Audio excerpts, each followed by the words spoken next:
Welcome to another session of Wing Chun. So we're gonna explore the application today for the Pak Da. Okay.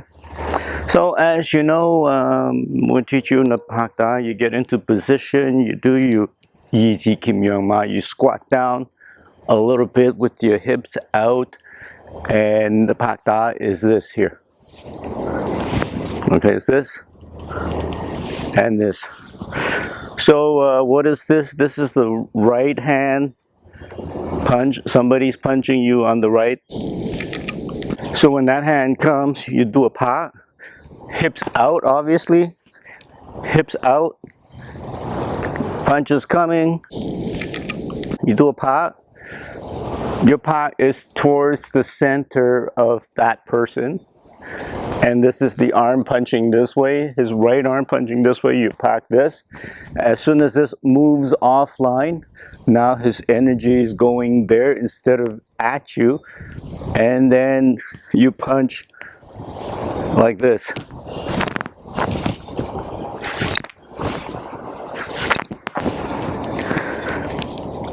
Perfectly good in a class.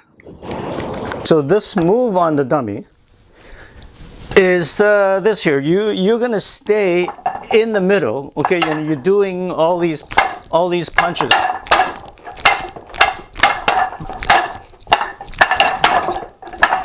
Okay, and don't think of Wing Chun for now. That's the problem, is people keep thinking Wing Chun. So when you actually in application, you try not to think of Wing Chun and you want to fight naturally, and the Wing Chun would be inside of your boxing. So now, if you know that the right-hander is coming, you need to step to the side. The right-hander is coming like this, towards your head, and you need to move to this side while the right-hander is coming to hit you from this side. So you need to, can't see here, but you need to step forward with your left foot and do this footwork. And that's why you need to practice Wing Chun for a long time, because the base and this footwork needs to be burnt in to your muscle memory. You need to be able to do this without thinking, and that's why it takes a long time to relearn these steps.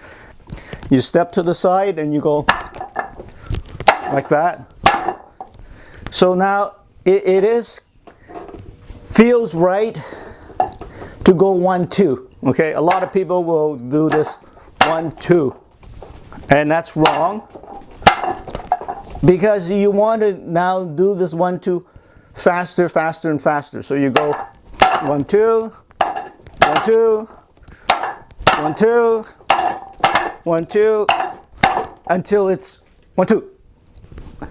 That is the speed that you need to be in. It's 1-2, not 1-2. And then what happens is that you lose contact. Okay, you lose the Qi Sao part of Wing Chun.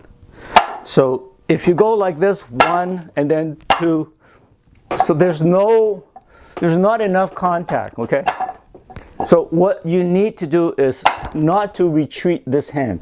You go 1 like that, and you want to keep this hand here and you want to keep that hand there together. Now once you've done this, you could duck a little bit at this point, like this. And when you duck here, you're totally safe. You're protected by this hand. You're punching here. Here you're also protected by this hand. You're totally safe. And you could duck a little bit to be even more safe. Okay, you give them a little bit of your head here. So you're not doing this thing here. Okay, this is for in class. This thing here. You're not doing this thing here so you can get punched with your chin up. You're doing this here. You're completely safe from this arm, completely safe from that arm, and you can now do whatever. You can go like this here, you can go like this here, and after this move you can still do this here, and then you can do this here, and then you can do that there. So if I'm the opponent over here, people would have the right leg up, Right foot forward, right hand forward.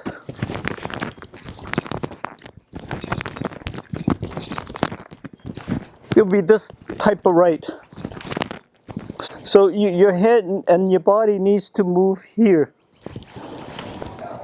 So when he's launched his punch, he can't, if he sees you moving this way, he cannot go like this and like this. And that's why you have to practice moving this way. Once you're here and he's punched, you now do your pak.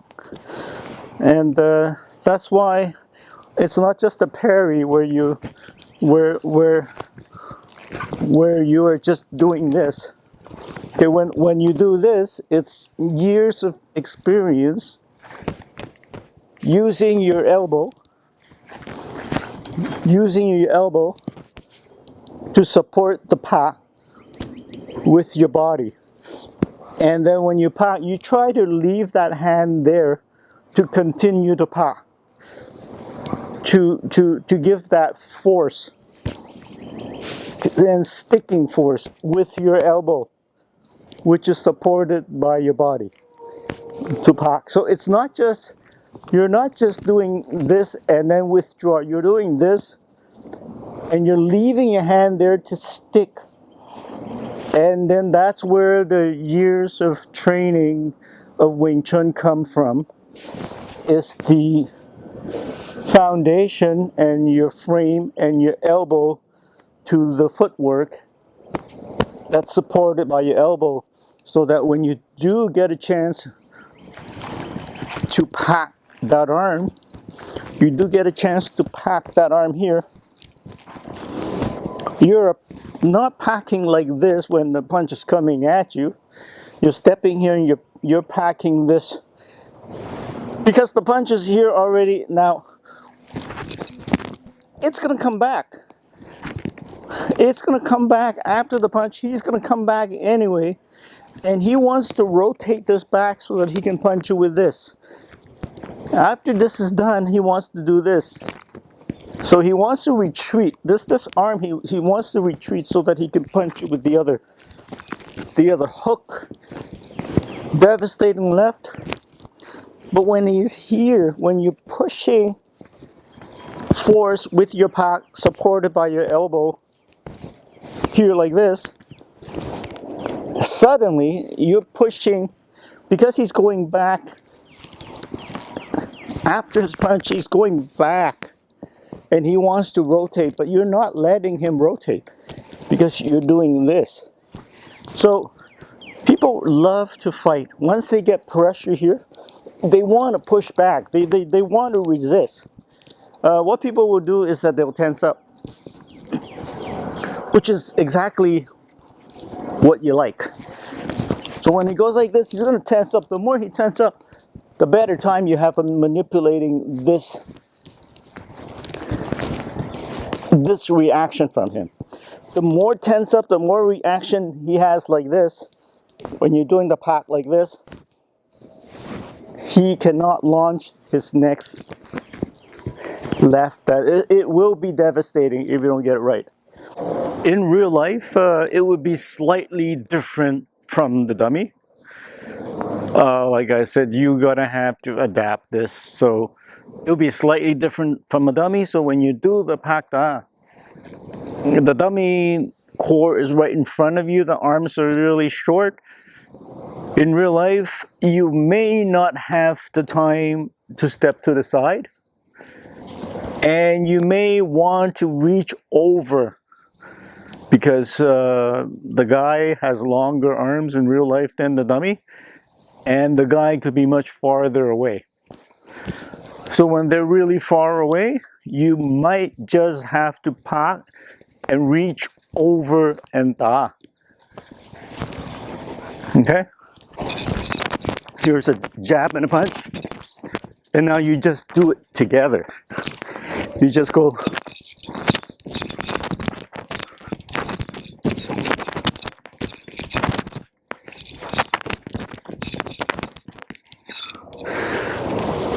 It's kind of like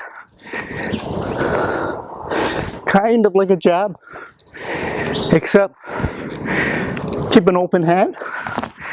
When you go like this, as soon as that hand goes over.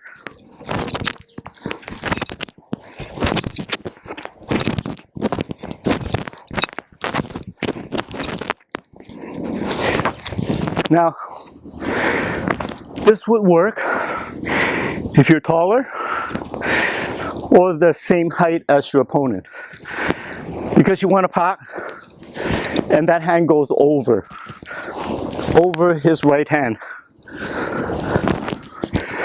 For me, it's going to be a taller person. So if it's a taller person, your pack would be, the pack would still be the same, but the arm you cannot, if you cannot go over, then you would just under. You would just pop under like this.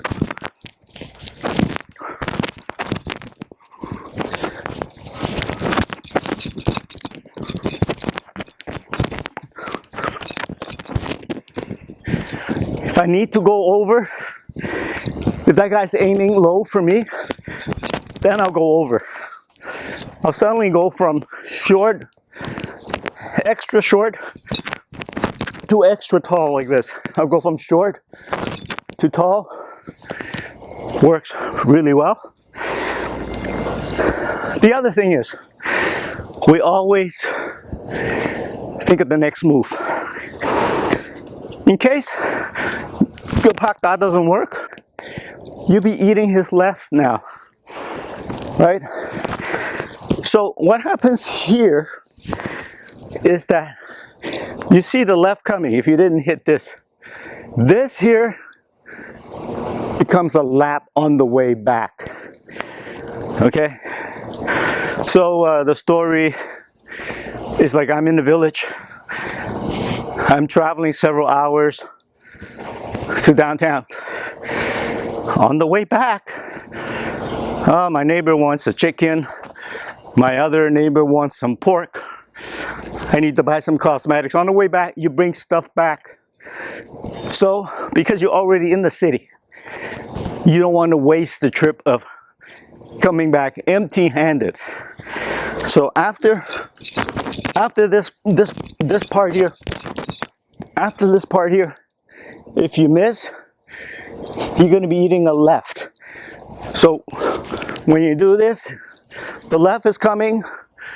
You take up your hand here, open the palm, and when you come down here, you shift. You shift here. This becomes the lap, and as soon as this lap, once again, your hip is shifting with your leg and footwork, which would take many videos to get into. Your footwork and everything shifts as this laps the left punch, and when that shifts, this laps the left punch. This hand goes. Now normally, this is not going to be the devastating hand. This hand would be just a big slap right down the eardrum. Once that lands in the eardrum, now I could really do whatever you want. Elbow, hammer fist, more elbow, more elbow.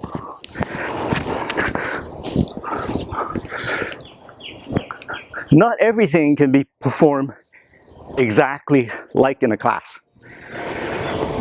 It has to be adapted to real fighting. In the class, we teach you the perfect way to fight. If someone is standing right in front of you, perfectly firing center line straight punches perfectly. In real life, it's not like that. Because it's a concept base, you have to interpret this to your own. And the disclaimer is, do not interpret this if you hadn't had several years of Wing Chun, because your footwork is going to be all wrong, your base is going to be all wrong, and you're going to just do everything wrong, and you're just going to be interpreting everything very badly. My advice is 5-6 years of proper Wing Chun training before you can interpret this stuff into natural fighting. And that's the problem with everybody else. Everybody, and when they get out and they start sparring, they start doing this. They start doing this stuff, this robotic stuff. So please train 5-6 years of Wing Chun, and then you can start interpreting this stuff properly. There is no shortcut. All right, so Hakka in real application. Thank you very much. Have a nice day. Thank you. Bye.